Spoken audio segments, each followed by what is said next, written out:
So how much money do Americans need to retire? Well, I have to tell you, there's a huge disconnect with what people think and what they actually need, and most people are taking completely the wrong approach to this whole thing. So let's straighten that out so that I can help you hopefully feel a little bit better and get to retirement in a way that's good.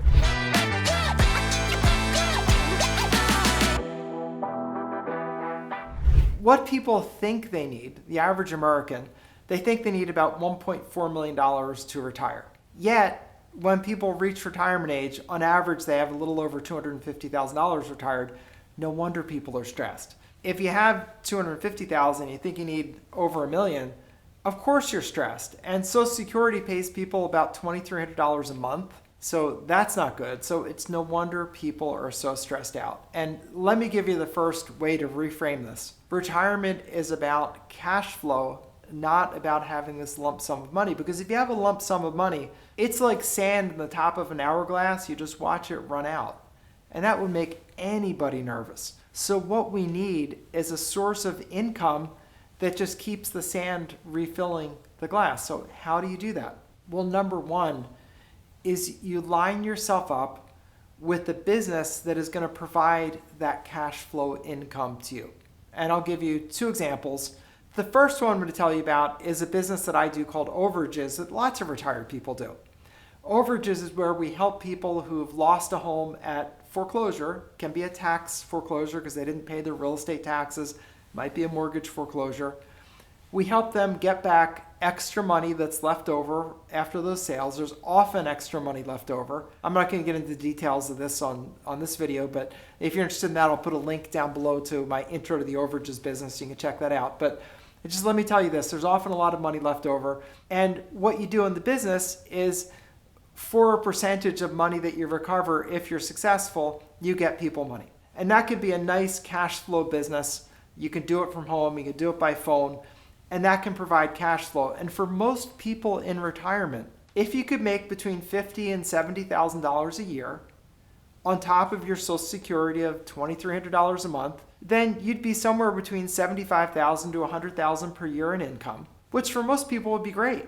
And if you want your money to go a little bit further, you might move to a little bit lower cost state. People do that all the time. They move to states where the cost of living is less. If they're living in New York City, they move to Florida or North Carolina or South Carolina for that matter, just where it's a little bit less expensive. Lots of people do that. And also they tend to like the nicer weather because as you get older, it's nice to be out of the ice and snow, right? So what I would think about is, don't think about trying to accumulate this big lump sum of cash because it really is just about an impossible thought. If you're sitting there with anything less than this like $1.2 million, $1.4 million that you think you need, and you're at $200,000 or average American $250,000, that is such an insurmountable chasm. I may as well ask you to jump across the Grand Canyon because it's just impossible. That would get anybody distressed and depressed. But what is more possible is to have a business that provides income to you month after month after month. Another good example of a business I think is great to set you up for retirement is rental properties.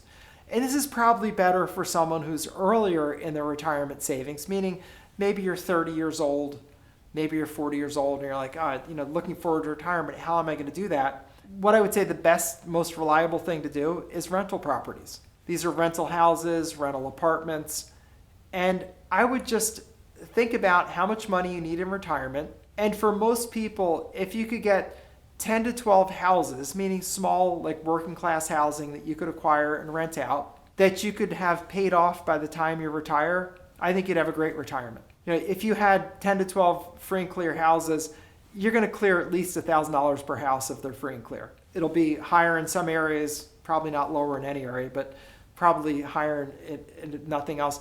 And then if you had 10 of them, you're making $10,000 a month. It's $120,000 a year.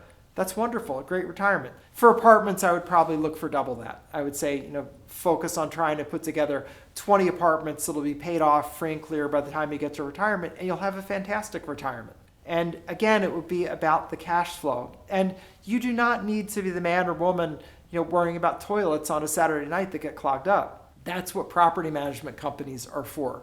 And you can learn from some great teachers out there. I have a friend, Dave Lindahl, who teaches apartment building investing.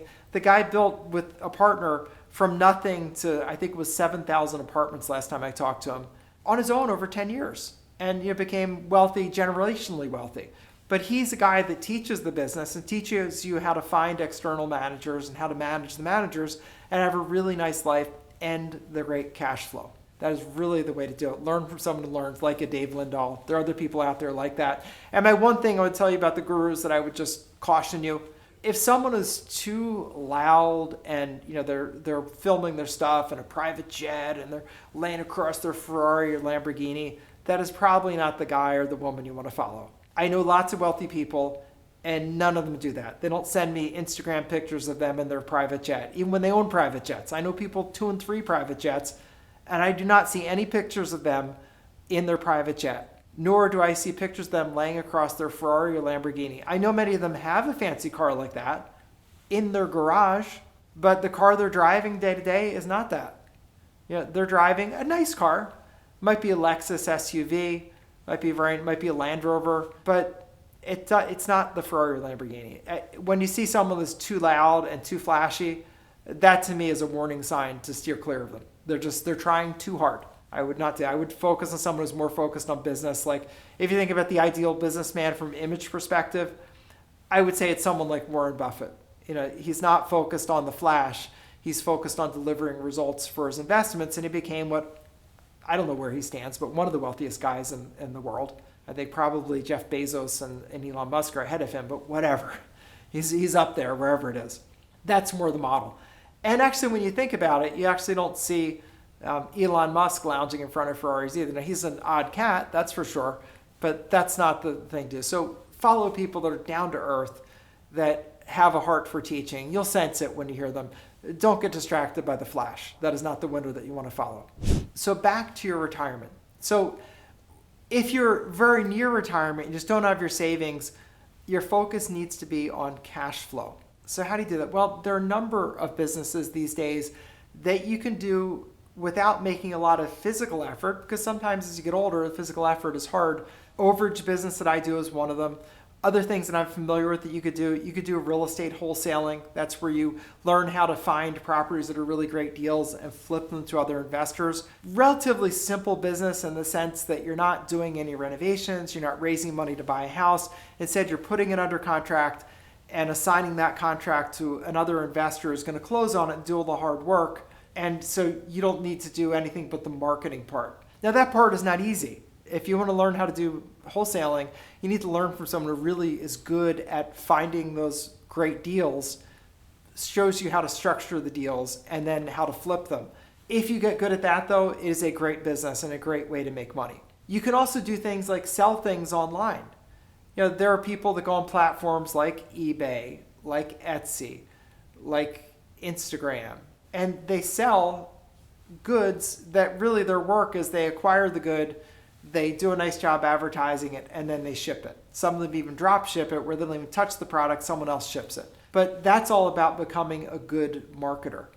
And you can do that. Even if you're an older person, we're like, well, I'm not going to look like one of those youngsters on Instagram that's so beautiful. Sure, that doesn't matter because you don't have to use that platform. You can use platforms like eBay that don't depend at all on you. You don't see the picture of the seller on eBay. What you see is the picture of the thing. Same thing with Poshmark, where they sell used clothes.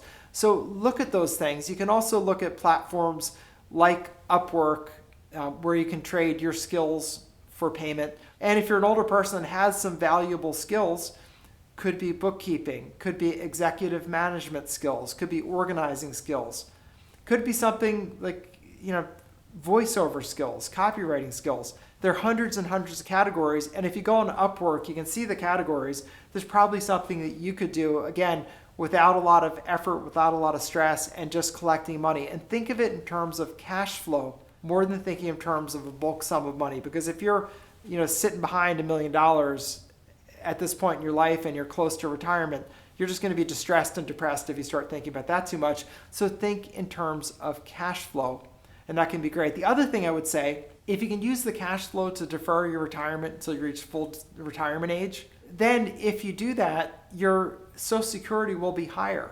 And my memory is the full retirement age is 68. I'm pretty sure that's what it was. I looked at that a week or two ago. But once you're 68, you get like the most money. If you start collecting early, like at age 60, you collect a lot less money. So if you can make the money to not collect Social Security till later, that's going to serve you really well. And mostly, don't spend your time and your mental energy worrying. Instead, get into action. Because one thing that I know, if you're sitting there depressed on your couch, sort of worrying and mulling things over in your mind and ruminating, that's just a recipe to be distressed. Get into action, even if your first action is just talking to people that you know about things you could do, investing in some of these online platforms that I've talked about, and starting to learn about these things.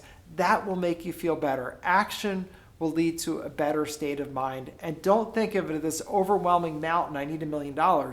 Think of it, no, I need to find something I can make an extra, $50,000 to $75,000 per year that's within my capabilities, that's within my capability to work, within my knowledge base, and there's something out there for you. I promise, if you work hard at it, you can do it. If you want to know more about the Overages Business, which is certainly something retired people can do, click on my video down below, the intro to the Overages Business. You can check that out. Whatever you do, I wish you Godspeed and the greatest of success, and not to be depressed. If you're depressed, get into action. That's your best cure for it, because motion will improve your emotion. So this is Attorney Bob Diamond.